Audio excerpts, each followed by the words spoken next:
Welcome to the Stronger Tides Podcast, the podcast for small business entrepreneurs and corporate executives to learn more about increasing their client or employee retention through a group cruise program. Ready to drop anchor? Here's your host, travel advisor Rita Perez.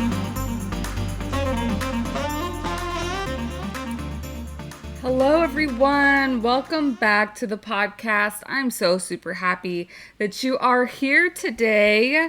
And if you follow me on Instagram, I know you're going to be ecstatic that I'm finally sharing the safety updates of the cruise lines.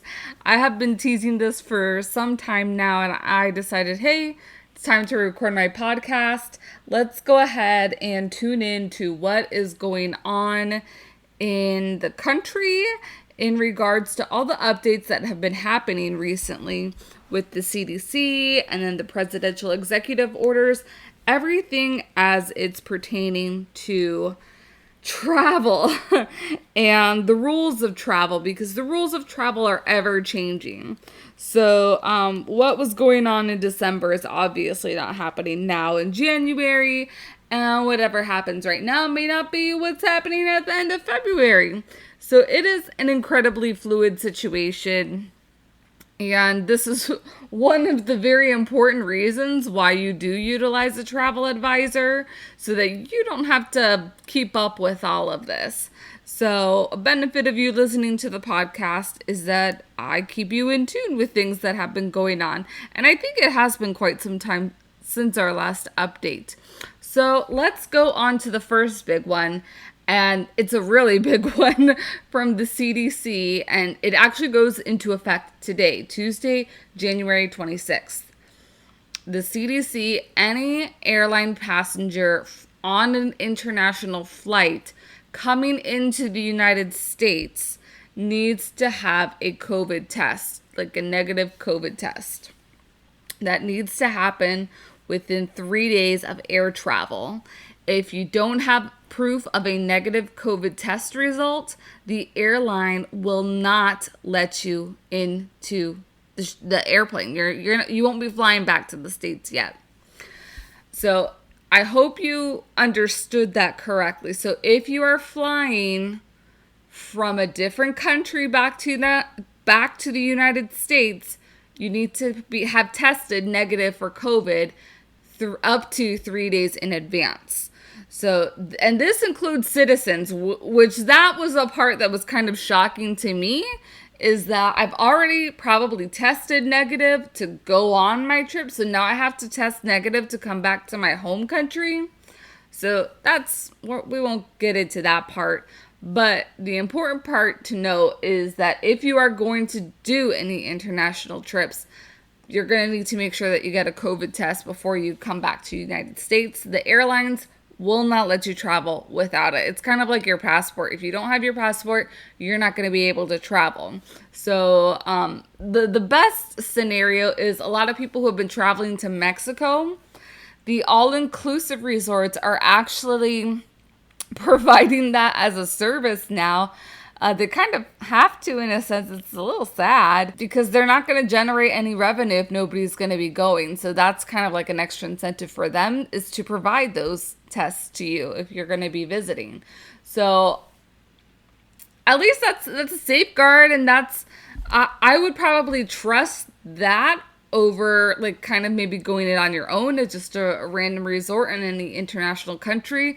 Like I know a travel advisor friend right now is in Africa, and so I'm wondering, I'm like, how is she gonna figure out how to do that? And I'm sure, she's staying at all luxury properties, and that's another component to it too, depending on what kind of service lodging that you'll be staying in is how much you may be taking care of, because with her lodging and luxury, they may just go ahead, like have a doctor come on site, administer the test, be able to provide the results quickly. So that is going to be a little bit of a challenge, and I'm hoping that it's not here long. But as of right now, as of this recording, it is in place until the 31st of December 2021. So it is in effect until the end of the year. I know lots of my trade organizations are kind of working, I don't want to say against it, but trying to be a little bit more reasonable with it, because in some instances it is kind of like you're killing the travel industry again. I just don't know how much more my precious travel hospitality industry can take, because so many people rely on jobs in those areas. And it's not just like, I'm not talking about the big executives that are making like millions and billions of dollars. I'm talking about the little guys, the guys that are doing like your air traffic control, the people who are loading your luggage on your airport, the Uber drivers. And it's just such a big trickle down that I don't really think that people understand it unless you have worked in the hospitality industry like I have. Wow, for the past 15, 16 years now. So that is the first announcement. The second announcement, which was kind of happening anyways, but I'm glad there's kind of like a hard stop if you were thinking on not doing it, is you must wear masks when you're traveling. So this is inside airports, on planes, trains, buses, ferries. Hey! Interested in getting an actual numbers comparison of a land retreat versus a cruise retreat? You know, honestly, when I was putting this document together, I couldn't even believe the great difference between the numbers. Visit StrongerTidesPodcast.com to be added to my weekly email list and get the download now. Back to the show. All the you gotta wear it. And once cruising starts again, it'll be mandatory for the cruise ships as well. Something that was worrying us, so that the mask mandate was because of the new president. He put in an executive order. As part of the executive order, he also said that there should be a quarantine, which is another scary thing, because I know about a year ago, that's what made a lot of people very hesitant to travel, is the quarantine, losing out on work, losing out on pay. Is it even worth it to go and travel? So it was supposed to be implemented today. That is on a halt right now because there's no details. It was kind of yeah, we're going to do a quarantine. Well, maybe it's just the way that my brain thinks, and I'm very logistics and systems and structures type of person. But how are you going to implement that without a plan? There just needs to be a plan. But in all honesty, how are you going? It's kind of like you're babysitting somebody. How is the government going to be able to babysit, in a sense? I'm using air quotes here. Everybody that travels back. So, I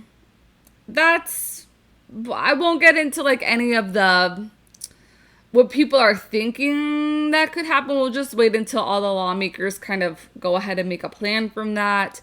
It's likely going to be voluntary, so I don't think it's going to be mandatory because there's just no way to enforce that.